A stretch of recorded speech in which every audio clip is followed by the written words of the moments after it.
Meus queridos irmãos e irmãs, celebramos hoje a festa da Cátedra de São Pedro, e isso nos dá a ocasião de nós refletirmos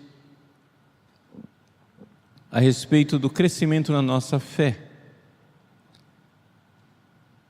É importante nós recordarmos que nós, cristãos, católicos, não somos, por exemplo, budistas. Quando um budista ou alguma religião oriental vai fazer uma meditação, no que é que eles meditam? No nada. Ou seja, o mestre hindu, o mestre budista, o mestre de yoga, que vai ensinar você a fazer aquelas meditações transcendentais, orientais, ele vai orientar você a não pensar em absolutamente nada, para você ficar zen, para você entrar no nirvana. Nós cristãos não somos assim. Nós meditamos a respeito de verdades dogmáticas, que a gente, em primeiro lugar, aprende no catecismo. A vida cristã tem que ter conteúdo. Existem verdades. Esta verdade, primeiro, ela precisa ser adquirida, alcançada. Como? Primeiro pela catequese. Esse é o primeiro nível básico da fé. O primeiríssimo nível da fé é nós não questionarmos aquilo que é o ensinamento da igreja de 2000 anos, o ensinamento da igreja de Jesus Cristo, o ensinamento da igreja que vem dos apóstolos. Por isso hoje a Cátedra de Pedro, a festa da Cátedra de São Pedro nos recorda aqueles dogmas apostólicos que nós recebemos desde o apóstolo São Pedro, desde Jesus, através dos apóstolos, e essas são verdades inquestionáveis. É nessa fé católica que nós queremos viver e morrer.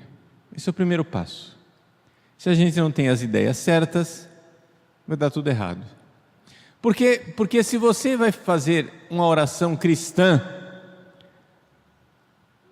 não vai dar certo se você começa lendo um livro herético. Está entendendo?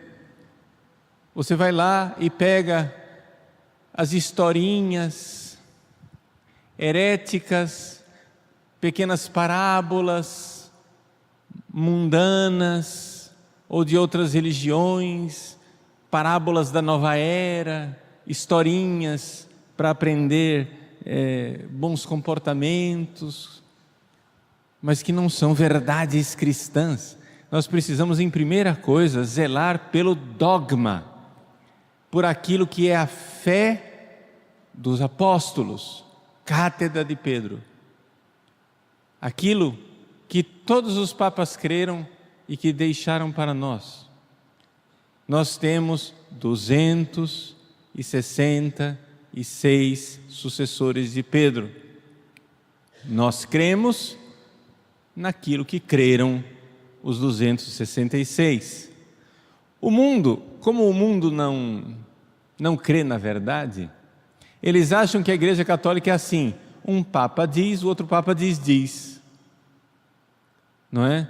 Por exemplo, nesses dias, está havendo um encontro lá no Vaticano, em que alguns bispos, junto com o Papa, estão discutindo a respeito de crimes sexuais cometidos pelo clero.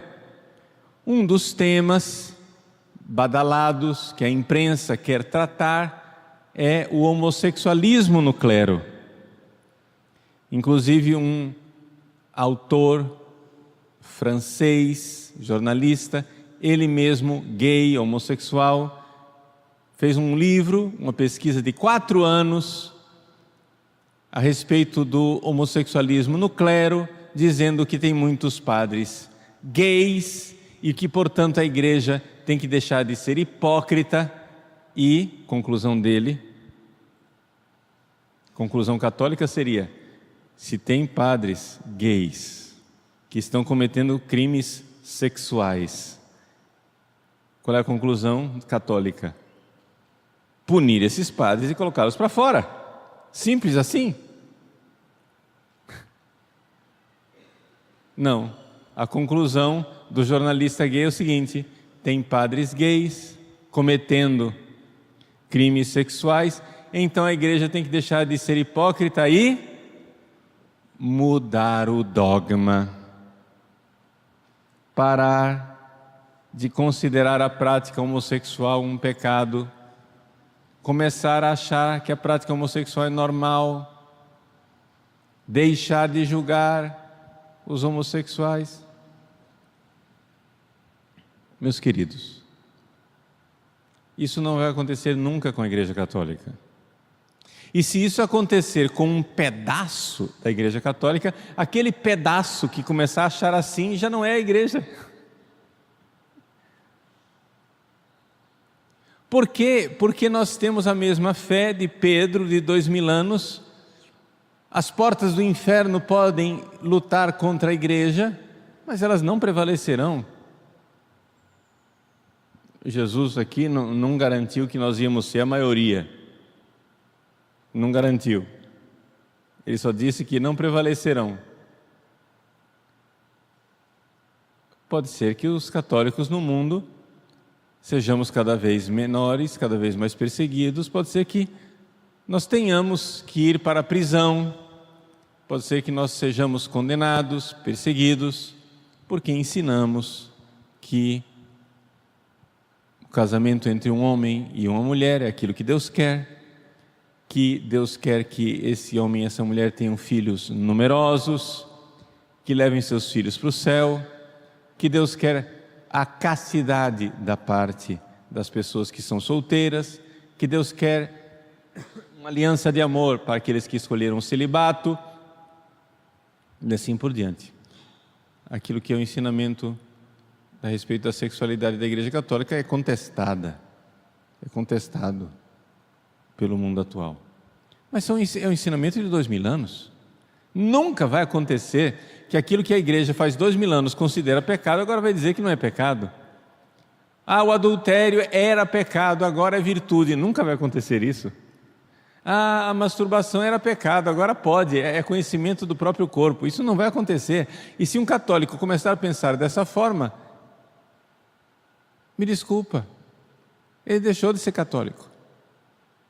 Ele se afastou da cátedra de Pedro. Mudam os homens que se sentam nessa cátedra, mas a cátedra de Pedro continua a mesma. Nós católicos celebramos hoje a instituição do papado. Não interessa quem está sentado na cadeira. 266 homens já se sentaram na cadeira de Pedro.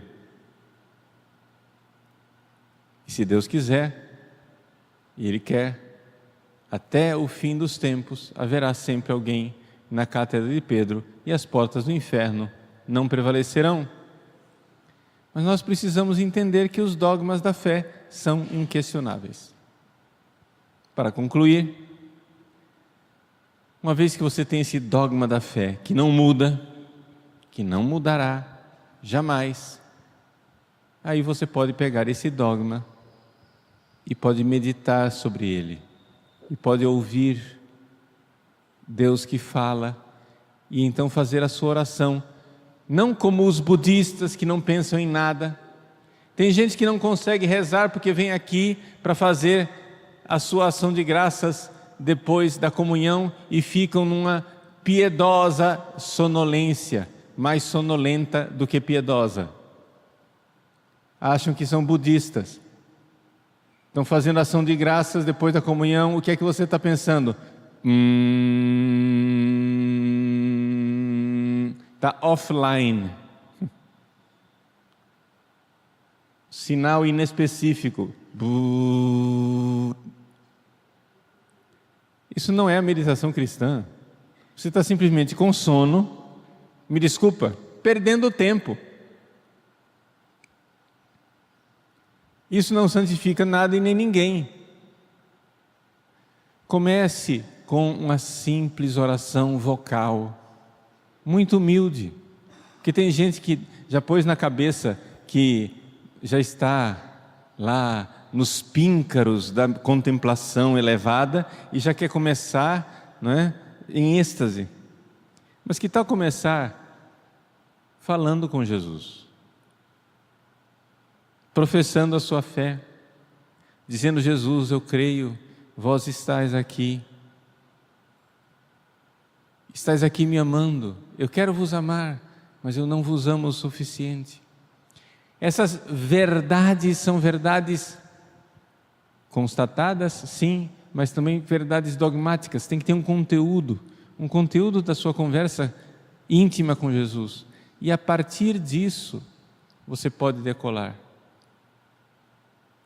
Se nessa oração ou em outras orações você viu o toque da graça e Jesus iluminou com essas verdades dogmáticas, iluminou a sua inteligência e convidou a sua vontade, é ali que Jesus quer falar com você, é ali que Ele quer se encontrar com você.